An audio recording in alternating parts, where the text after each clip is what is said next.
Bonjour, bienvenue à tous les amoureux de Jésus-Christ. J'espère que vous allez bien. Moi, ça va très bien. Que Dieu vous bénisse infiniment. Que sa joie, que sa paix soit avec vous tous les jours de votre vie. C'est l'apôtre Harmonie. Vous nous retrouverez sur Centre de Gloire Emmanuel en allant sur YouTube. Donc, vous tapez Centre de Gloire Emmanuel. Vous nous retrouverez aussi sur Facebook en tapant Apôtre Olivier Cambola officiel. Je vais m'habituer. Et Apôtre Harmonie, toujours sur Facebook. Et surtout, concernant les vidéos sur YouTube, n'hésitez pas à activer la cloche de notification, ça vous permet d'avoir accès, donc à chaque fois que, dès qu'on publie une vidéo, bon, vous êtes au courant et vous pouvez en profiter. Que Dieu vous bénisse. J'ai une question à vous poser. Est-ce que toi, tu te considères comme quelqu'un de bien?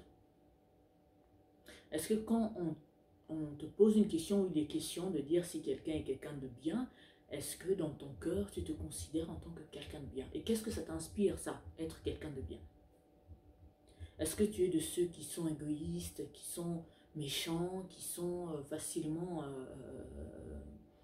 heureux quand quelqu'un est dans le malheur? Est-ce que tu es de ceux que le malheur des uns fait leur bonheur? Ou tu es de ceux que le bonheur des uns fait ton bonheur, le malheur des uns fait ton malheur? Est-ce que dans ton cœur, tu te considères comme quelqu'un de bien? Certains diront, oui, mais enfin, tu ne peux pas dire que toi, tu es quelqu'un de bien. Il faut que quelqu'un... c'est aux autres de témoigner que tu es quelqu'un de bien. Faux. Tu le sais ou pas, si tu es quelqu'un de bien? La preuve, est-ce que quand on te pose cette question, tu te sens gêné ou tu es en accord avec ça? Que oui, je suis quelqu'un de bien. Je connais mes valeurs, je sais ce que je suis, je connais... mes principes, je les mets en pratique, et puis bon, je ne suis pas quelqu'un qui se réjouit du malheur des autres. Bien-aimé dans le Seigneur, si cette question-là te met mal à l'aise, si tu es quelqu'un de bien, ça veut dire qu'au fond de toi, tu n'es pas encore brisé, tu n'es pas encore changé, tu n'es pas encore renouvelé spirituellement. Ça veut dire que toi-même déjà en tant que personne, tu n'as pas cette volonté-là de changer ton comportement, de changer tes habitudes, de changer tout ce qui n'est pas bon, tout ce qui n'est pas louable dans ta vie. Mais tu ne peux pas être chrétien tant que tu ne sens pas qu'à l'intérieur de toi, tu es quelqu'un de bien. Et si tu es soucieux d'être quelqu'un de bien, alors je t'invite à faire 2-3 petites choses. Prends le temps de t'isoler dans une pièce tout seul, dans le calme. Prends le temps de demander au Saint-Esprit de t'aider, à te renouveler, à te changer, à te permettre d'être quelqu'un de bien. Et avant tout ça, il faut d'abord avoir cette volonté, ce désir d'être quelqu'un de bien. Parce que si tu n'aspires pas à être quelqu'un de bien, quelqu'un de changé, quelqu'un quelqu'un qui est digne, qui est fier d'être ce qu'il est, parce qu'il véhicule des principes dignes d'être loués, on va dire, si tu n'aspires pas à tout ça, le Saint-Esprit peut essayer de te changer, tu ne changeras pas. Parce que certains prient en disant « Oh Seigneur, cher Saint-Esprit, brise-moi ». Mais pour qu'il réussisse le brisement, il faut que tu aies la volonté d'être brisé. Il faut que tu acceptes d'être brisé. Parce que pour avoir l'huile d'olive, on doit presser l'olive. Pour que l'or puisse être pur à 100%, il doit d'abord passer par le feu. Mais es-tu prêt à passer par les mains du Saint-Esprit qui te modèle, qui te change, que tu deviennes quelqu'un de bien? Parce que si tout ce que je suis en train de te dire, tu ne te retrouves pas là-dedans, bon, il est temps, il est vraiment temps, il n'est pas trop tard, de dire, cher Saint-Esprit, je veux changer, je veux être quelqu'un d'autre, je veux être modifié, je veux être quelqu'un de bien. Parce que si le malheur des autres te rend heureuse, il y a un problème. Alors, je t'invite vraiment vivement, avec tout l'amour possible, de demander au Saint-Esprit de te changer, d'abord de désirer changer, de vouloir changer, de travailler ta personne. Et le Saint-Esprit va t'aider, va te permettre à ce que cette chose devienne facile. Parce qu'à partir du moment où toi-même tu donnes ton accord, le Saint-Esprit est comme un toboggan, tu glisses tout simplement, tu atteins ton objectif. Je vous invite à méditer avec moi. Galates chapitre 5, verset 22. Donc Galates chapitre 5, verset 22. Mais les fruits de l'esprit, c'est l'amour,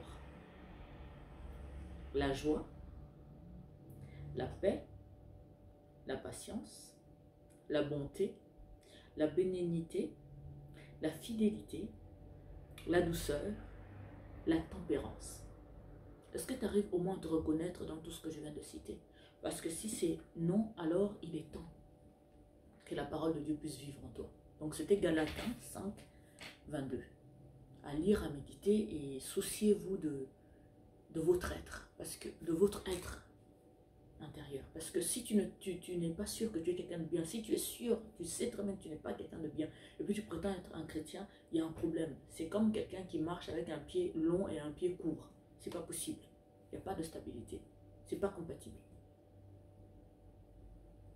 Médite la parole de Dieu. Demande au Saint-Esprit de te renouveler, de te parler, de te donner l'intelligence et la sagesse.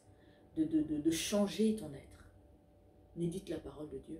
Prends des temps de louange, prends des temps d'adoration pour te modeler.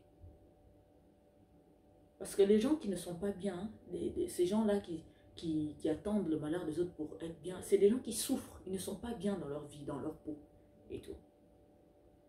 Parce que haïr les gens, être méchant, être mauvais, être ingénieux au mal et tout, c'est un travail à plein temps, hein, c'est difficile, hein, ça demande de l'énergie, du temps, et tu ne peux pas être heureux en haïssant les autres, tu ne peux pas être heureux en étant égoïste, en étant mauvais en permanence, parce que c'est quelque chose qui te pompe de l'énergie, surtout quand on est en colère contre quelqu'un, on veut absolument que justice soit faite, cette personne m'a fait du mal, je ne pardonnerai pas, je veux le détester toute ma vie.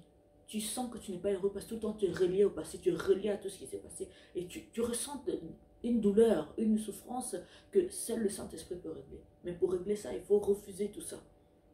Tu peux ne pas pardonner quelqu'un, mais ne pas garder la colère, la haine dans ton cœur, parce que ça te pompe l'énergie. Et tout. Donc reste détaché. Tu dis, ok, cette personne ne mérite pas mon pardon. Ok, mais je reste détaché de cette personne. Sinon, je continue à vivre une douleur, une souffrance. On me pompe l'énergie en permanence et ça n'en vaut pas la peine.